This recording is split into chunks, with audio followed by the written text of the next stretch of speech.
Range Rover is a real performance car, and a real car for the sporting family. You can tow a big yacht, and launch it too if you like.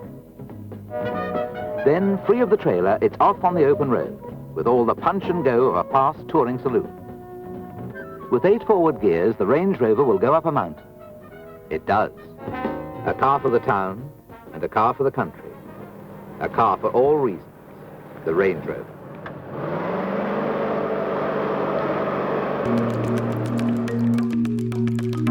For Range Rover to truly be a member of the Land Rover family, it was important for it to prove itself. One of the first things you thought of was take it on an expedition. This was part of the philosophy of development. We built 2 Range Rovers, the idea being they were going to be driven from Anchorage in Alaska right down the North American continent, across Central America, down South America to Tierra del Fuego. The Darien Gap in Panama, with its beastly climate, dense, hilly rainforest, ravines and swamps, stood as a barricade between North and South America.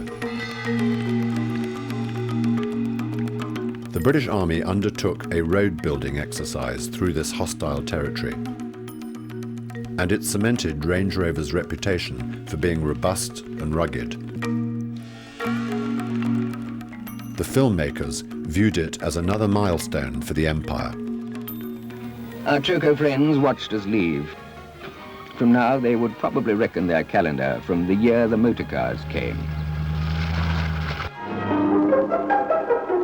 These smooth paved roads are misleading, and they will peter out and turn into a rough track. So rough in places that it would shake an ordinary car to pieces.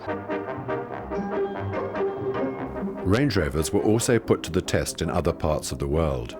In 1970, Land Rover engineers and Ken Slavin drove across the Sahara Desert. The 1,000-mile journey through Central Africa was a good proving ground, with temperature extremes and variety of terrain.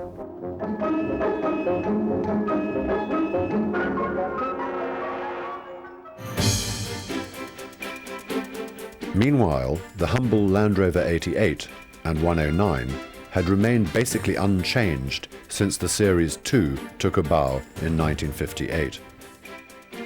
By 1971, the changes were enough for a new model to be dubbed the Series 3.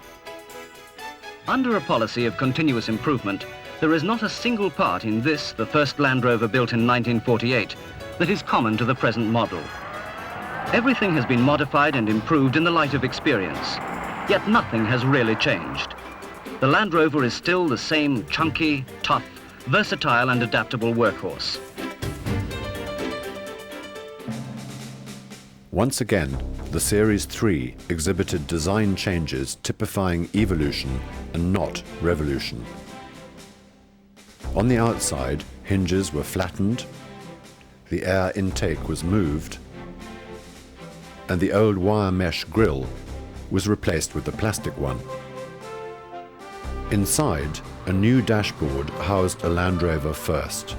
Instruments positioned in front of the driver, making it possible to operate all switches whilst wearing a seatbelt.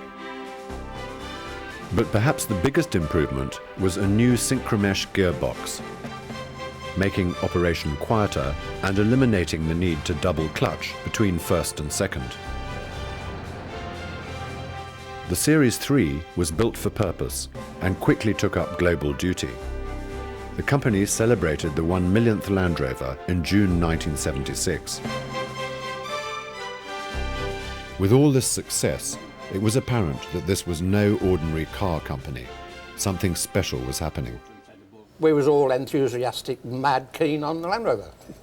It was one happy family. You didn't seem that you had to go on a team building exercise then, because everybody works as a team and you knew everybody. A high proportion of us on development and in the experimental shop ran our own Land Rovers, and we went trialling with the clubs in our own Land Rovers.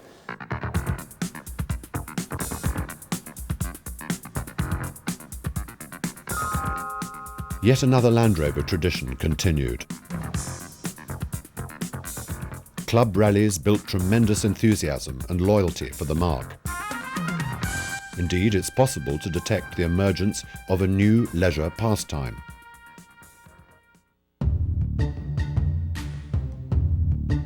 In the early 80s, Land Rover found a new opportunity to showcase the now legendary capabilities of its vehicles.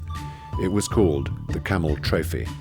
This was pure four-wheel drive adventure, the Olympics of off-roading. Each year, amateur teams headed out to tackle challenging terrain across the planet's most remote regions. This was nothing new for Land Rover, and was viewed as the perfect way to show the tough side of Range Rover. 4 teams slogged 1,000 miles through Sumatra in 1981. In 1982, 8 two-man teams from 4 nations crossed New Guinea. Even though this was an international competition, teamwork was vital to complete the crossing. And the cooperation of 700 local tribes didn't hurt either. The phenomenal success of the Range Rovers prompted engineers to incorporate its innovative design hallmarks into the Land Rover, including permanent four-wheel drive and coil spring suspension. 2 new models emerged, named after their wheelbase lengths. The 110